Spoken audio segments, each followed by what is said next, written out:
नमस्कार, मैं आशुतोष। आप सभी का हमारे चैनल क्या क्यों कैसे में स्वागत करता हूं। आज जो टॉपिक कर रहे हैं वो है connecting India's east with the Indo Pacific. ये टॉपिक हिंदू के एडिटोरियल में छपा है। एशियन कॉन्फ्रेंस करके एक थिंक टैंक बॉडी है। इस थिंक टैंक बॉडी ने दो कॉन्क्लेव करवाए, एक इम्फाल में यानी कि मणिपुर के कैपिटल में, और दूसरा कॉन्क्लेव हुआ कोलकाता में। मणिपुर में जो कॉन्क्लेव हुआ उस पर इन्होंने इंडियन एक्सटर्नल मिनिस्ट्री को इनवाइट किया और उसके साथ साथ मणिपुर यूनिवर्सिटी थी। कोलकाता वाले कॉन्क्लेव में इन्होंने इनवाइट किया यूएस काउंसलेट जनरल को। अन्य लोग भी थे उसमें, फॉरेन सेक्रेटरी थे बांग्लादेश के, इंडियन फॉरेन सेक्रेटरी थे, फॉर्मर इंडियन फॉरेन सेक्रेटरी थे आपके हर्षवर्धन श्रृंगला। तो ये सारे लोग थे, डिग्निटरी थे। और एक कॉन्क्लेव हुआ और कॉन्क्लेव के उस पर इन्होंने कुछ पॉइंट्स ले आए सामने। उन्हीं पॉइंट्स को हम लोग डिस्कस करेंगे कि क्या रहे और क्या इनका थीम रहा, किस बेसिस पे इन्होंने डिस्कशन किया। इसी डिस्कशन को हम लोग कंटिन्यू करेंगे। अब एशियन कॉन्फ्रेंस क्या है? एशियन कॉन्फ्रेंस थिंक टैंक के तौर पे ये नॉर्थ ईस्ट इंडिया के ऊपर काफ़ी काम करते हैं, स्टडी करते हैं, और उसमें क्या कमी या क्या चीज़ों में ज़रूरत, क्या कहाँ पे इम्प्रूवमेंट की ज़रूरत है, इन सारी चीज़ों के ऊपर वो एक रिपोर्ट तैयार हमेशा करते हैं, या यूँ कह लें कि स्टडी करते हैं। कॉन्क्लेव करवाने का मेन मकसद यही था कि इंडो पैसिफिक को जब हम देखते हैं तो हम किस नज़रिए से देखना चाहते हैं। एक नज़रिया दिल्ली का है, एक नज़रिया नॉर्थ ईस्ट का है। दिल्ली के नज़रिए में जब हम देखते हैं तो इंडो पैसिफिक हमें बहुत बड़ी पैमाने पे नज़र आता है, जिसमें ढेर सारी कंट्रीज़ हैं। और जब हम नॉर्थ ईस्ट के पैमाने पे देखते हैं, क्योंकि नॉर्थ ईस्ट के पैमाने पे आपको देखना होगा, अगर हम इंडिया के ईस्ट में देखें तब हम इंडो पैसिफिक को देख पाएंगे। यानी कि बे ऑफ बंगाल से स्टार्ट करते हुए आप पैसिफिक ओशियन तक जा रहे हैं, और इस बीच में जो भी कंट्रीज़ हैं उसको आप इंडो पैसिफिक में कंसिडर कर रहे हैं। आप जब इस ढंग से देखेंगे तो उसमें नॉर्थ ईस्ट सबसे अहम हिस्सा हमारे इसमें आ जाएगा, इंडो पैसिफिक वाले पार्ट में। क्यों? क्योंकि साउथ ईस्ट कंट्रीज जो हैं, जैसे म्यांमार हुआ, थाईलैंड हुआ, बांग्लादेश के तौर पे हम लोग म्यांमार थाईलैंड को अगर हम देखें, या इधर इंडोनेशिया, ये सारी कंट्रीज नॉर्थ ईस्ट से काफ़ी अच्छे से जुड़ाव रखते हैं। नॉर्थ ईस्ट वाले पार्ट में एक चीज़ को और आपको कंसिडर करना होगा, चाइना। क्योंकि नॉर्थ ईस्ट को जब हम देखते हैं तो वहाँ की डेवलपमेंट, वहाँ की क्या कमी है, क्या कहाँ पे आपको इम्प्रूवमेंट की ज़रूरत है, ये सारी चीज़ें आपको देखनी पड़ेंगी। रिजल्टेंट क्या हुआ? रिजल्टेंट ये रहा कि कुछ पॉइंट सामने आए जो कि मैं आपके सामने रख रहा हूँ। तो इंडो पैसिफिक को जब हम नज़र देखते हैं, दिल्ली की नज़र से देखेंगे तो बहुत बड़ा लगेगा और बहुत दूर थोड़ा सा हमें महसूस होगा। लेकिन अगर हम नॉर्थ ईस्ट के नज़र से देखें या बे ऑफ बंगाल को कंसिडर करते हुए देखें तो ये काफ़ी करीब, या यूं कह लें कि काफ़ी जेन्युइन लगता है ये पॉलिसीज।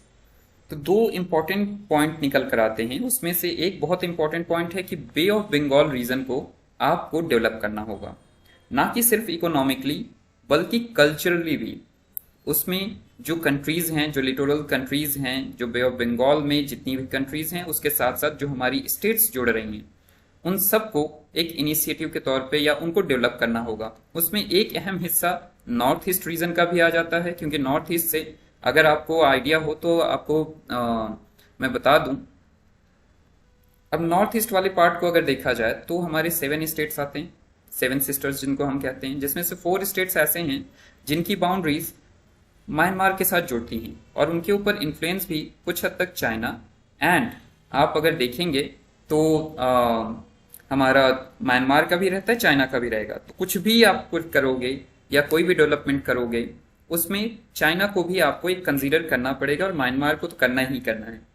अब इसमें 4 स्टेट्स अगर देखा जाए तो अरुणाचल प्रदेश, नागालैंड, मणिपुर, मिजोरम, ये 4 के चारों स्टेट्स आपके म्यांमार से बॉर्डर्स शेयर करते हैं। अब यहाँ पे मणिपुर वाले कॉन्फ्रेंस में, कॉन्क्लेव में जो डिस्कशन हुआ उसमें एक बहुत इंपॉर्टेंट हिस्सा था कि आप नॉर्थ ईस्ट को डेवलप करें।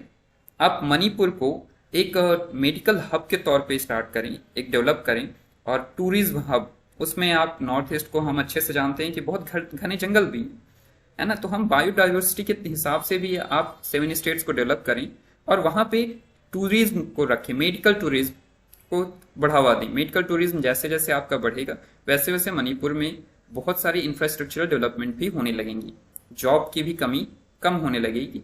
और एक और अहम हिस्सा है, उसमें आपको कंसीडर करने की जरूरत है कि बॉर्डर सिक्योरिटी। हमारी बॉर्डर सिक्योरिटी मैनेजमेंट पहले से काफ़ी बेहतर हुई है, लेकिन अब पीपल सेंसिटिव बॉर्डर सिक्योरिटी आपको रखनी पड़ेगी। यानी कि लोगों को भी आपको कंसीडर करना होगा वहाँ के। सिर्फ आप सिक्योरिटी पे ध्यान ना दें बल्कि उनकी सेंसिटिविटी किस चीज़ में है उसको भी आपको ध्यान देना पड़ेगा। दूसरा बहुत इंपॉर्टेंट पार्ट आया कि पॉइंट आया कि भाई हमने पॉलिसी रखी लुक ईस्ट एक्ट ईस्ट। अब इस पॉलिसी में भी आपको थोड़ा सा चेंज करने की जरूरत है कि भाई आप look east and act east तो कर ही रहे हैं, साथ में उसमें एक और चीज जोड़ें, थिंक एंड रिलेट ईस्ट। क्योंकि अभी तक लोग जो हैं वो उस लेवल से नहीं जुड़े हैं, या यूं कह लें कि नॉर्थ ईस्ट को थोड़ा सा वैल्यू कम मिलता है जब हम इंडिया के पर्सपेक्टिव से देखते हैं। इंडियन आप दिल्ली में चले जाते हो तो या वेस्टर्न इंडियन स्टेट्स में चले जाओ या सेंट्रल इंडियन स्टेट्स में चले जाओ, तो वहां पे अभी भी एक जुड़ाव की कमी महसूस होती है। ये पॉइंट्स ऐसे पॉइंट्स हैं जो कि काफी इंपॉर्टेंट हैं। आप अगर यूपीएससी पर्सपेक्टिव से भी सोचना चाहते हैं या जो पीसीएस एग्जाम्स हैं, उन सारे एग्जाम्स में ये काफी इंपॉर्टेंट पॉइंट्स रखेंगे। काफी पॉइंट उम्मीद करता हूं आपको टॉपिक पसंद आया होगा, और अगर टॉपिक पसंद आया तो प्लीज़ लाइक एंड शेयर करें, क्योंकि हम ये टॉपिक कंटिन्यू करने वाले हैं। एडिटोरियल्स जितने भी आएंगे उसको मैं आपको बनाकर कंटिन्यूअस भेजता जाऊंगा रेगुलर वे में। Thank you. जय हिंद।